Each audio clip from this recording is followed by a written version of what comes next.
Yeah, please. Hello. Guess y'all can hear me.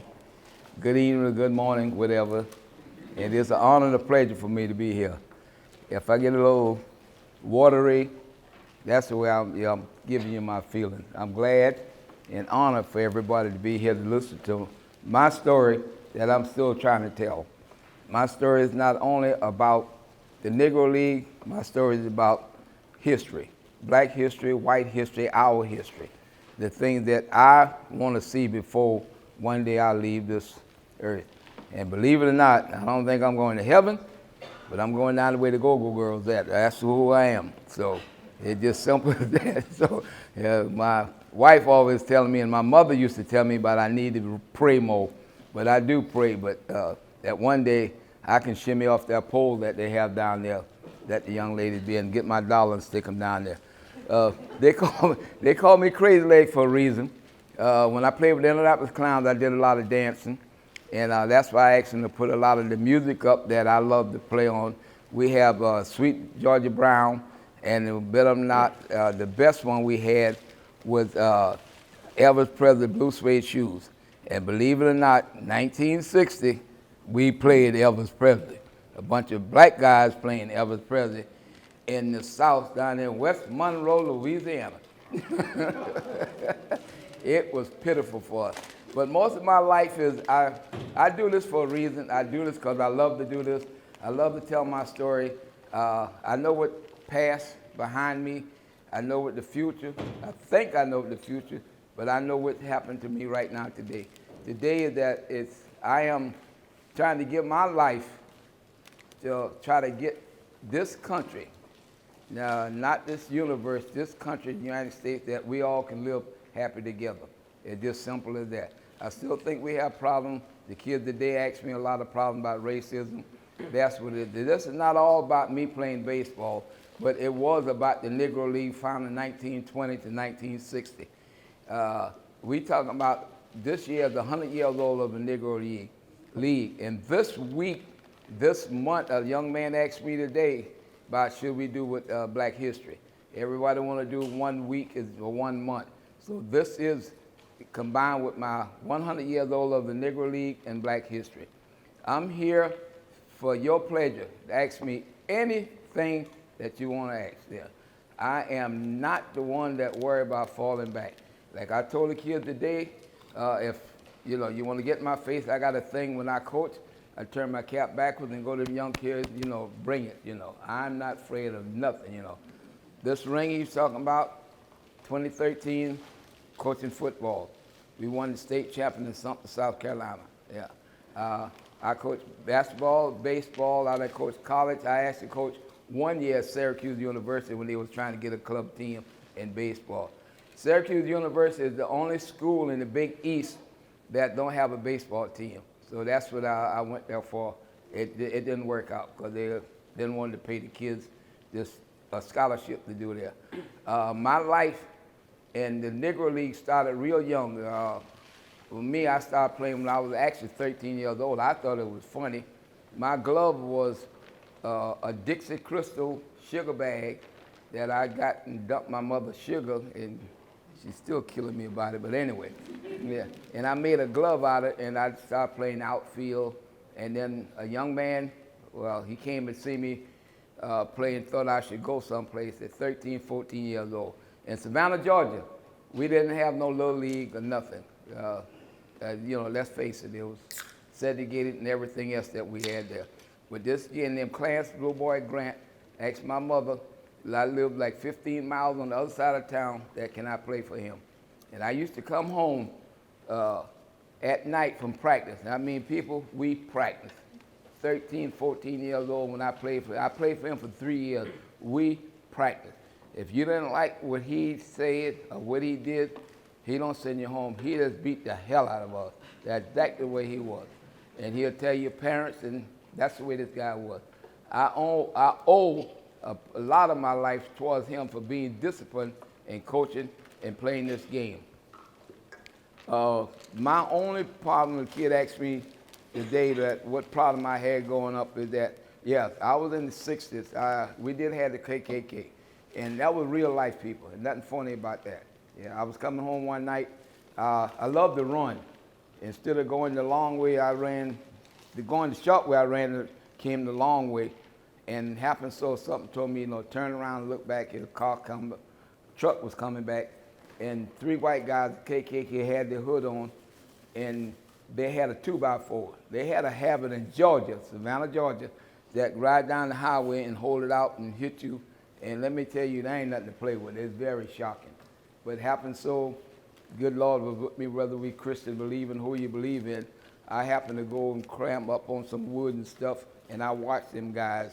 And I learned from that day that I'm going to stand up for myself and anybody else that I believe in. I get a little on this. My life is coming through I enjoy. I had good parents. My mother, can I get excuse me. My mother and father never seen me play baseball. 1960, the Atlanta Braves was going to sign me the baseball contract, and my mother and brother came from Savannah, Georgia, Atlanta. Happened so it rained, nobody showed up. Then I really started finding out what racism was all about.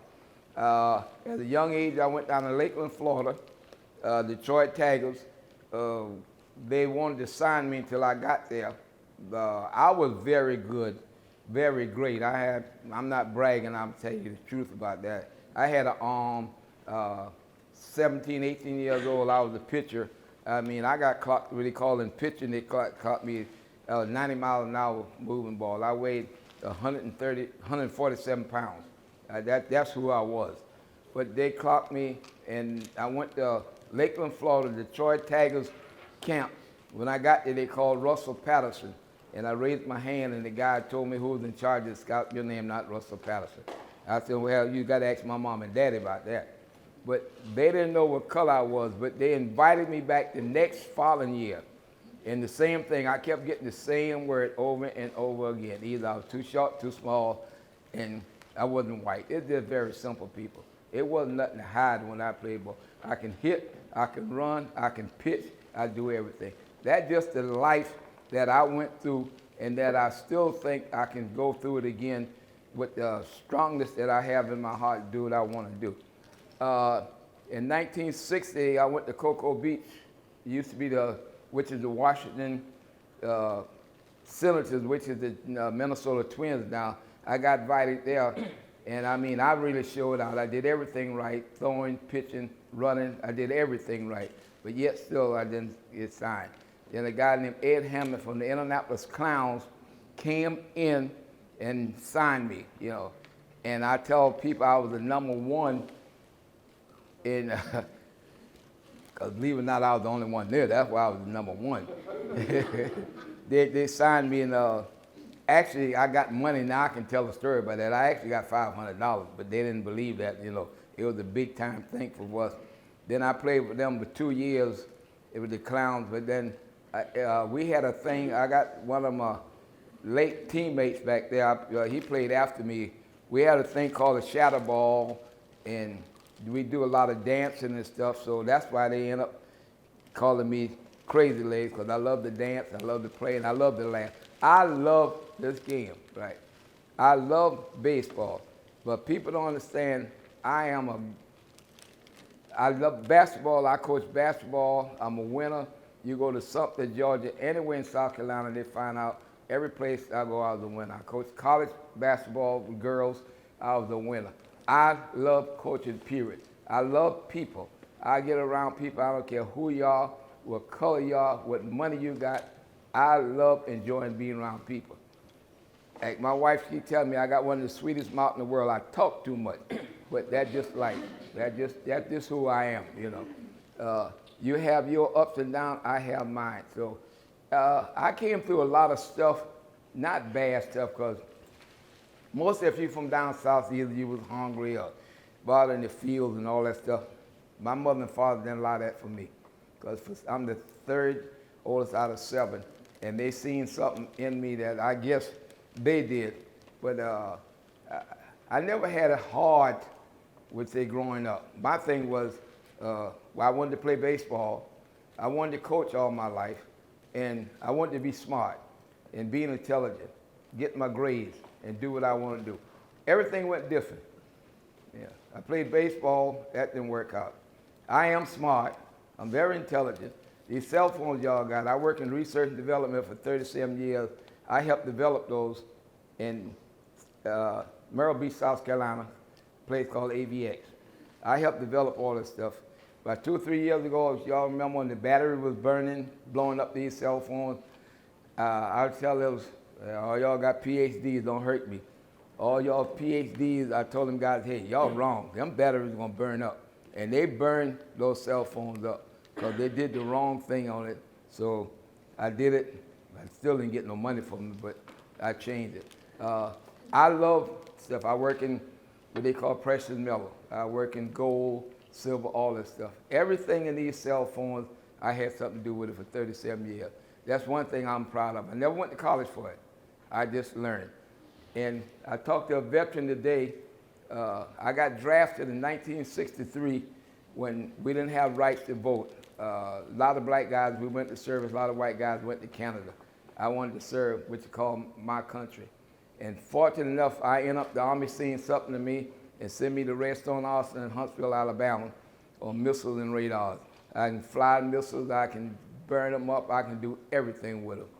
And we was talking about officers and stuff today about how do I respect the Army. I respect the Army, but I never respect the officers in the Army. I still think they're one of the dumbest people I ever seen in my life. Because I mean, it was bad what they wanted to do to us. But I mean, I learned a lot doing certain things from the Army. Of me, number one, turned out to be a man. The Army made a man out of me, seriously. I was a little crybaby in a sense, but they made things I went through in the Army that, I enjoy. It don't bother me now, but I enjoy it.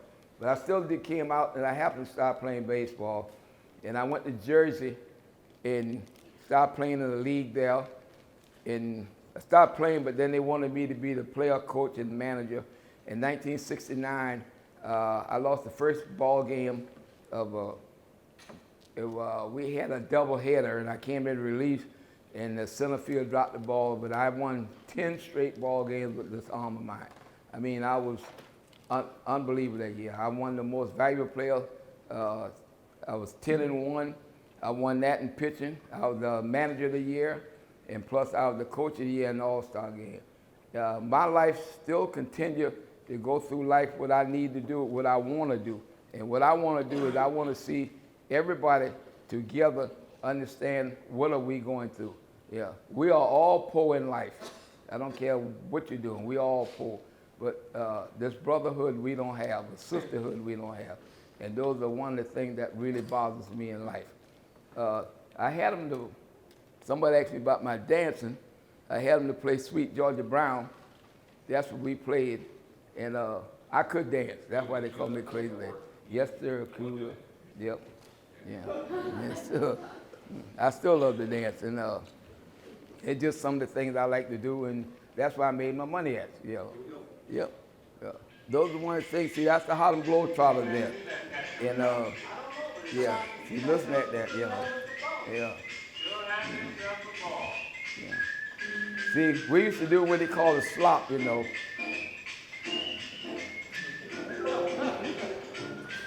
They call that the slop. Now everybody call it shaking. I don't know what y'all,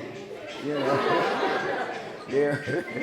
And that's what we did on the clown. Then my teammate, well, he was behind me. That's what he came back on. They call shadowball, And that's where I made my money off of that.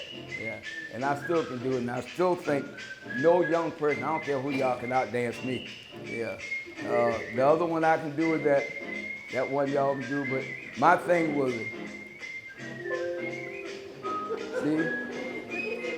see? Yeah. And we used to play, thank you. Yeah. Yeah, you can, thank you. Yeah. But it's just a lot of things that, it's just an honor for me to be here. Y'all just don't understand. I met, I'm going to call you a professor, Steve and his wife in Birmingham. We have a reunion, And if y'all want to look me up, well, when I be telling people something, it's the truth. Look for Russell Crazy Legs Patterson on your Google, and you find out I am great. I am a legend, yeah. They'll tell you that. I met them, we was at the reunion, about 70 guys, older guys who played in the league. They're sitting there mumbling, grumbling. And so I'm sitting with the senator of Alabama, the mayor of Birmingham, and everybody around me. And the guys wonder, who Crazy Legs talking to? Because they know I talks a lot. And I say, hey, God, I didn't come here for 5 hours to sit here and act crazy. So that's why Professor Steve and I and his wife met. But then I give him a card, but I never thought he'd call me, but he surprised me, and I'm here. But that's just who I am. I go anywhere, talk to kids. I love speaking. I love it. I love telling my story, and I can tell our story in this country, whether we live here in Texas or any place else. I played ball in Texas a lot before a lot of y'all wasn't even born. But we was here, played ball, and I played all over the country. We played in West Monroe, Louisiana. And this is, I'm doing that because, he's from Louisiana. we was riding one night and we ran out of gas. And people, this is where racism come in at. And I know I speak a lot about it because I believe we need to do something. That's just my belief, whether people believe it or not. We would run out of gas and we stopped at this gas station in West Monroe, Louisiana. And the guy said, no, y'all ends not gonna come in here. But then the bus driver said, look, I got a 50-gallon tank out there, I need gas. And the man opened his door. He opened his door for one reason, to make money. And that's what it is. That's what business is all about, to make money. Before, he didn't care about he wasn't thinking about our color, but when he talking about money, he made money. After that, we had to go to the back door. And I'm telling you, I'm 81 years old, I ain't going to the back door for nobody. And I didn't do it then, I ain't gonna do it now. We had to go to the back door to eat, do whatever we want. I still don't want to do it. But we got down the road and we were on this bus, it's hot. We had to sleep under the bus. I mean, under the bus. Then when it rained and you just sweat under the bus. It's a lot of hard stuff that we went through in the Negro League. We was good people. Everybody know about the Jackie Robinson and all these other people, but we was good. We was good ball players. We understand what life was all about. We wanted to get out of the cotton fields, tobacco field, not me, because I told my parents I wasn't going no field for nobody, and I meant it too. So I went and got me a little job and did what I had to do with it. But there's a lot of us in the Negro League, that's where we came from, because we didn't want to go in there. We came out of mines in Birmingham, different places like that, just to keep from doing the hard stuff. But me as the thing, my whole thing of life was I wanted to be an education person, that I can educate everybody who I know and help them what life is all about. And to me, life is two things, the Negro Baseball League and racism. I preach on that all the time. I don't care where I go at. And coming here, I was telling them, we was in Columbia, and I had that jacket on, and they wanted to take the jacket. They wasn't worrying about me, the ladies was. I'm still good looking, whether y'all like it or not. But they wanted a jacket, but I ended up in the terminal or the airport. They had everybody from the Delta Airline, American Airline, everybody in that scratch was coming to take pictures with me. And I mean, I was eating this up. I love this. I mean, I had more cards I passed out on Facebook and what that other thing they got? What it is? Instagram. I got to learn how to get to that. I took a picture with a guy coming out of Houston. He got off the plane in Houston. I never seen the man before in my life. But I took a picture with him because he said, hey, this is history when I started talking to him, So whether it's white or black, it's still history, and then that's what I like about it, yeah. Now, we're going to go into the question. I'm here for a reason. I'm here, and I know some of y'all don't like to use this word, but that's life, yeah. You got to get used to a lot of stuff. Like I tell them, I'm like a paid slave. That's what I'm here for. Yeah, they pay me to come here and I want y'all to ask questions. Yeah. And you're not hurting my feelings because I can change just like the weather. Yeah. Now, you ask anything you want, and I will tell you, I don't hold back nothing. He'll tell you. He'll tell you. Steve done been with me for a while in Birmingham. They'll tell you I talk, and I don't hide from nothing. So, but yeah, don't be ashamed. Yeah. Yeah. Go ahead.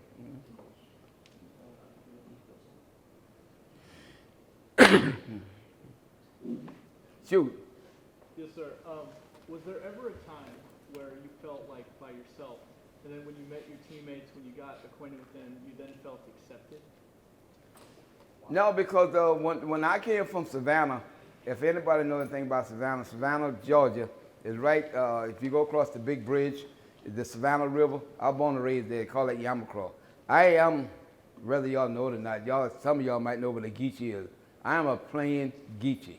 Yeah, that means our language is different, but my mother won't let us talk like I ain't had no, and I might go on to my own self-house. My mother refused to let us say what we want to say, But I went there with a big mouth.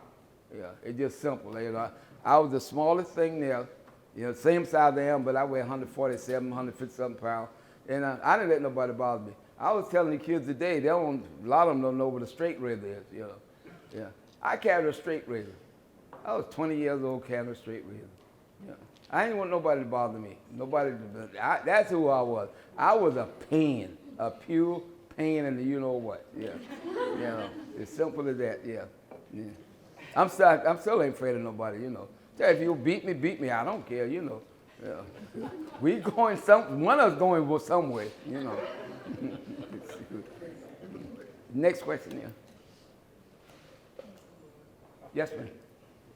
I'll get you, yeah.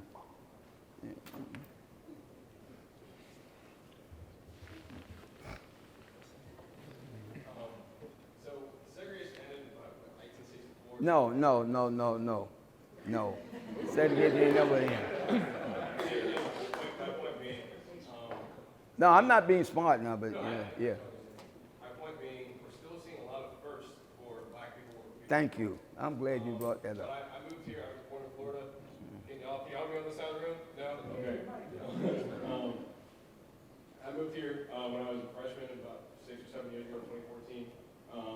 And I was the first black person to work at the pool company. I was the first lifeguard. I worked at a restaurant in Kingwood, and I was the first black waiter there. So I wonder, why is it still taking so long? I wasn't even born here. I show up, and then I'm still, the first to do so all these things. Not that it's really important, but why is it that we're still having these? First. Yeah, first. Okay, you from where now? Florida, Miami. Where? Miami? All right. You came here with education, without education? I was a freshman, so not You much. came with education. Did you believe in yourself? I did. A lot of us right now, that's one subject that I get in trouble a lot. I was telling the kids earlier this morning, I know a lot of lawyers and stuff in South Carolina. That's one of the things I get in trouble. I am tired of being the first. Every time I look around, the first. You never give us a chance to be the first. When I was growing up, it was never the first. I was the first one in Savannah, Georgia, to do milk dairy. I worked at a milk dairy. I did some of everything. It always the first. What gets me like the coaches, they're the first coach that did so-and-so. Sometimes I get it. I've been coaching all my life. They never tell me the first. I can't even get a job right now because a lot of the schools, and these are private and public schools, don't like me because I tell the kids the truth. They got a kid that I coach from there, and he's a graduate from college. I coached his sister, and she just graduated last year. She did fast pitch basketball. Softball. He was a so-so basketball player. He don't know nothing, but they hired him as the first. And that's why at the school right now, Thomas Sutler Academy in Dazelle, South Carolina, I done told them where to go at, and I meant every word of it. It's the first. The kids don't even know nothing. But every time I look around, they want me to come back to the school to teach that in fundamental, teach that in fundamental. I'm not going to do it. Yeah. I drove the bus there just to do something. And it was always the first. The bus that I got was they had 4 buses. My bus was the first. It was the cleanest one. I told you guys what, I was born yesterday, you know, because I kept I kept the kids in line. Those kids right now, you can go there and that school and tell them something and ask any of them kids when I drove that bus and coach them kids love me because I didn't play. Yeah. You come to me, and they was all white too, and I didn't care. My thing was, when I tell you to do something in discipline, you're going to do it. Yeah. I had a little girl with K5, they call it. You know, she jumped in my face. She had a cell phone cost $700. And it cost $3,000 to go to the school. And I asked her, you know, where you get the cell phone? Well, Mama bought it. Well, you don't have one. I'm not, she was 5 years old. I took that girl to the back of that bus, and I told her just like I tell an adult, I put my foot so-and-so, because you disrespect me. And her mother and daddy came up, and I told them, them kids will go through fire for me. They still will. Who done graduated, who done out to college, because I believe in one thing, right, is that it's discipline and, like he was saying, the first. I don't want to be the first in nothing no more. Every time something happens to a black person, African American, whatever, how y'all want to use it, it's always the first. They got these coaches running around here now, the first. He's so smart. He's 30, said, what, do you think I'm dumb? Yeah. I ran a football program. I deal with the quarterbacks and I deal with the running backs. I had the running backs, well, all y'all know about sports. This kid weighed 120 pounds. We had this guy weighing about 600 pounds. He's trying to run through him. I said, it's about the stupidest thing you ever can do. Yeah. Why are you running through him when you can go around him? They used to fall down. He used to step over. I said, you crazy. Now, I had another guy. Now, he was a lunatic, I'm telling you, and I loved him. I had this team of 2012, 2013. I call them my thugs. They were the biggest thugs I ever seen. And they was all white. It was out of 11, it was 4 white and 7 blacks. And I mean, we won everything. Not because they were black, because they were smart. Because they stayed in school. And I told them, if you get you go to school and you mess up, you getting off the team. And I wasn't the head coach. Yeah. And I call them my thugs. And them kids right now today, if you see anybody touch me, them kids go to jail for me. Because there is out of respect, people. I'm telling you, it's out of respect. That's when they got to love you. You know? And being the first is the first. I hate it. I hate that word. I hate it with a passion. I am not dumb, because you never give us a chance to be the first in nothing. I want a chance. I want a chance to do what I want to do. That's the way I look at it. Yeah. Thank you. Mm-hmm. So with everything that you learned, all the wisdom, what would you change from the past to now? Say that again, dear. With everything that you learned, would you do any changes from the past to now? Her question was, everything that I learned, will I change it from past to now? The only thing I would change is the integration laws in the schools. Why in the H you want to take a kid live right over there with their grandparents?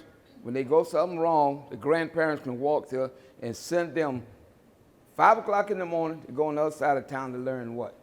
Nothing. And if you look at it today, and this is facts, and I believe in what I see, we got more kids dumb today than I ever seen in my life. I mean, these kids are dumb. They're not dumb because it's their fault. It's dumb because they're getting up in the morning. I don't care what color you are, black, white, whatever. You send these kids way over here. They get on the bus. They're sleeping. They come back. Their parents not there.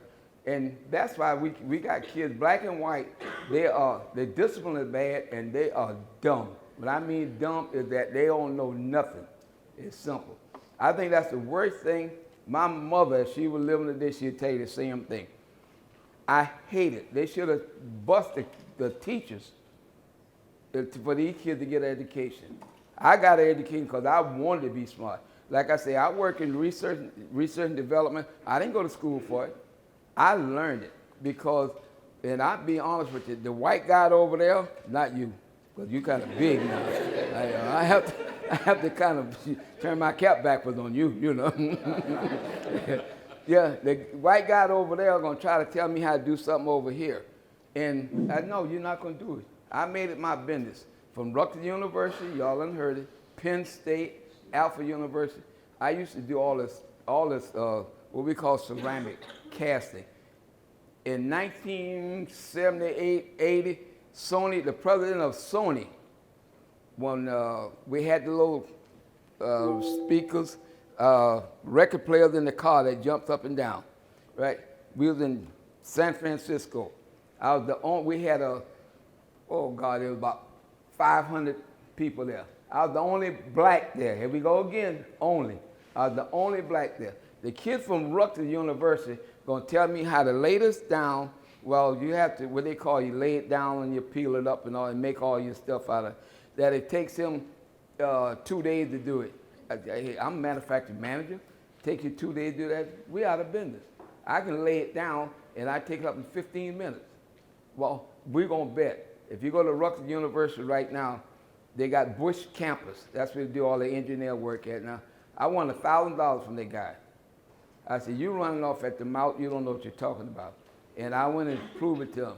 We had a lot of guys from India, all these guys, and I showed them that you don't, doing this type of work, you got to think for yourself. And that's what I do in life. I think for myself. Yeah. Mm-hmm. Did I answer your question? Yeah, thank you. Yeah, so we talked about, I wanted to put the question before you, before the group today. Talk about the Astros, what's going on currently, your experience as a ball player with sign stealing, and what would happen. Yeah. Somebody asked me that earlier about sign stealing. When we played, I'm a little older than friend back there. I played in '60, he played in '74. Yeah. Believe it or not, he had a white team and the Clowns in the Negro League. Yeah, you know how that goes. We was all black. Let me tell you, we was black. You can put it any way you want to. We was black, you know.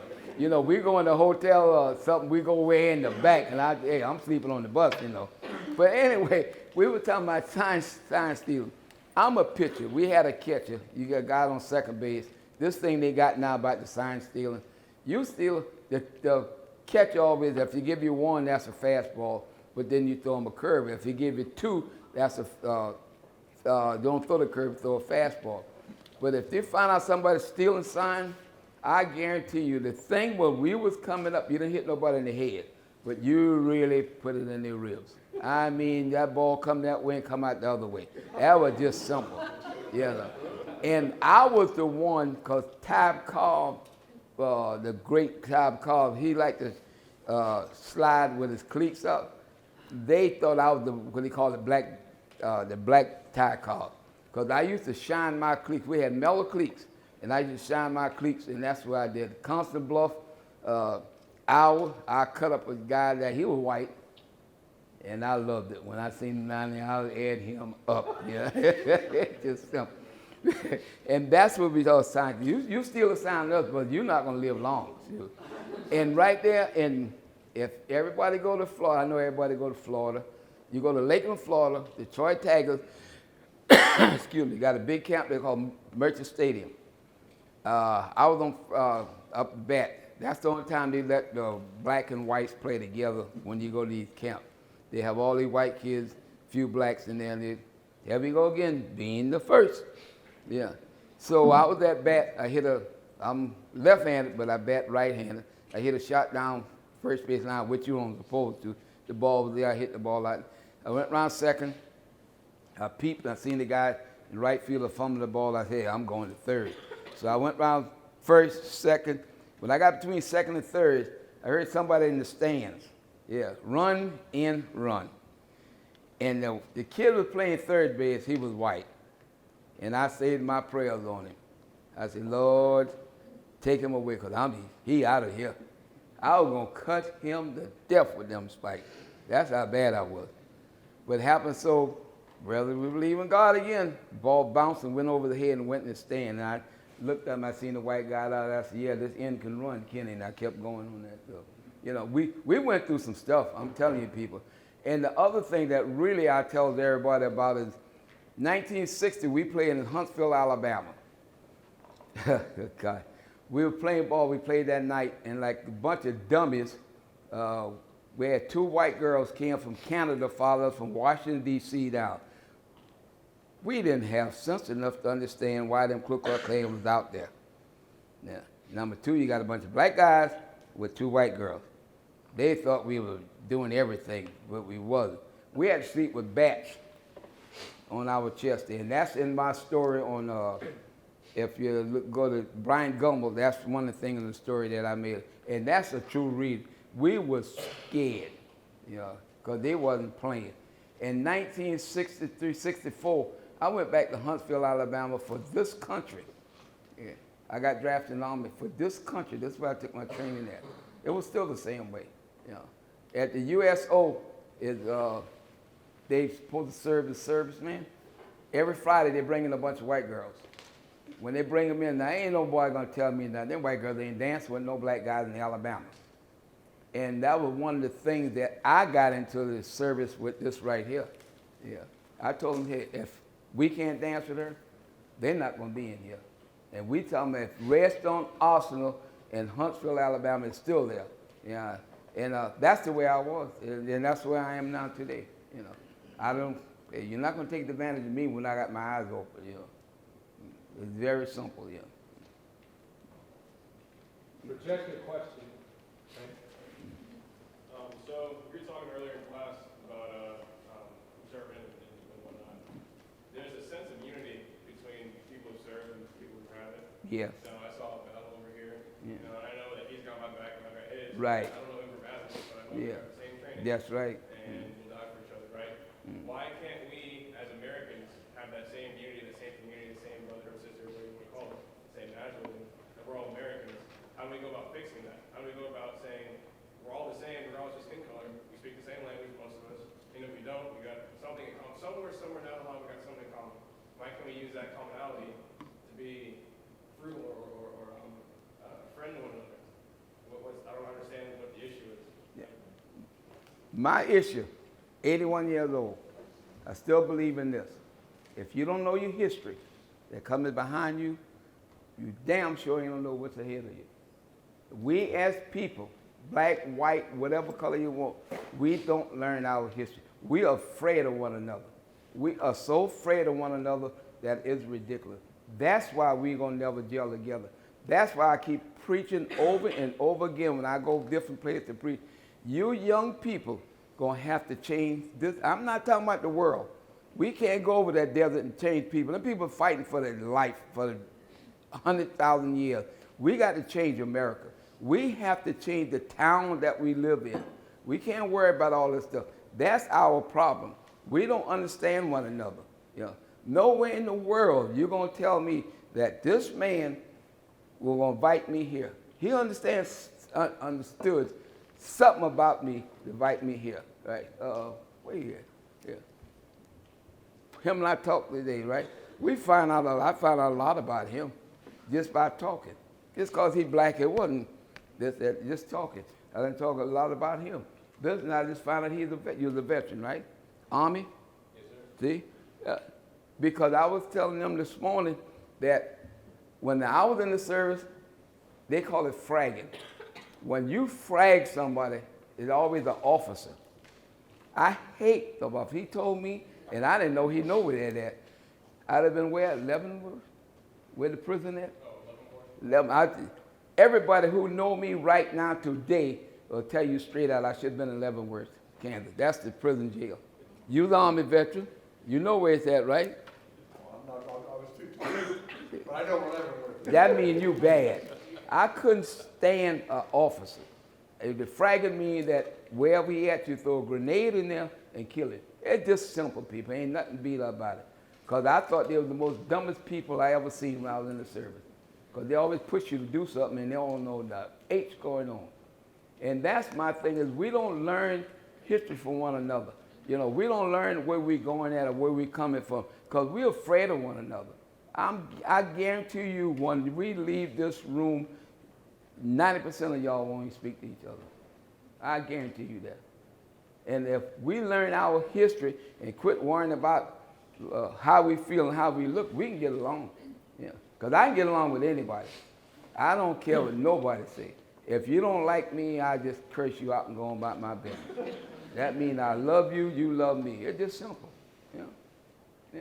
Like we were, and I know you know what fragging means. Yeah. That means I'm getting rid of you quick. You know, and go on about my business.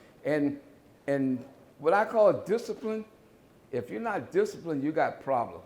When I'm in the service, I was disciplined because I hated every officer in the service. I hated them.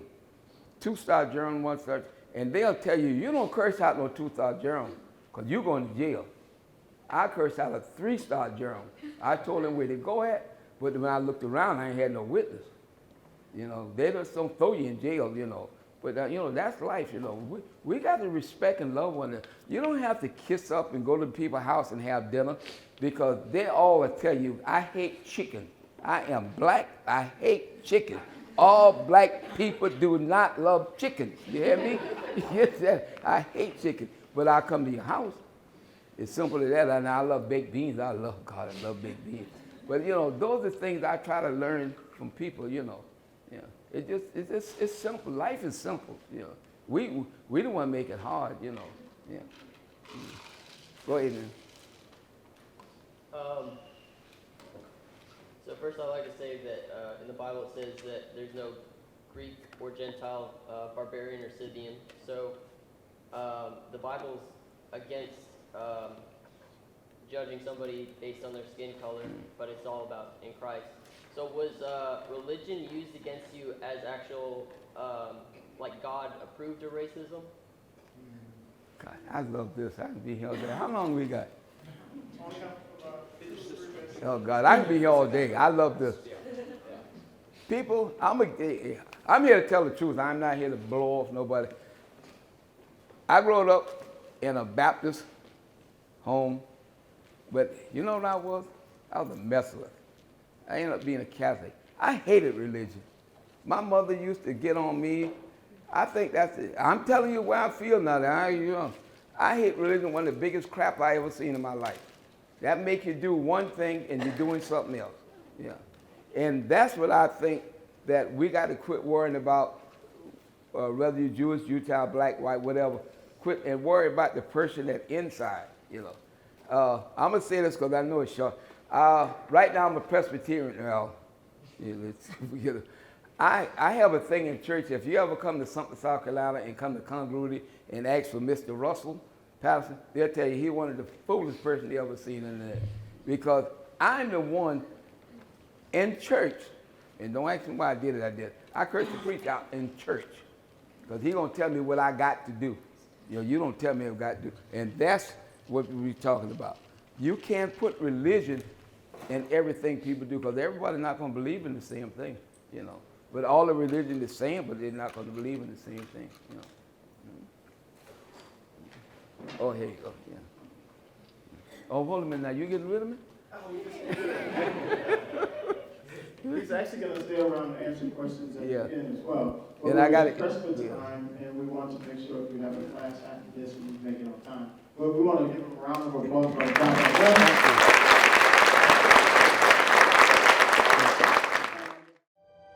Be sure to follow us on social media at Facebook, Twitter, and Instagram. Like this video, leave a comment, and hit that subscribe button to be notified about our latest content.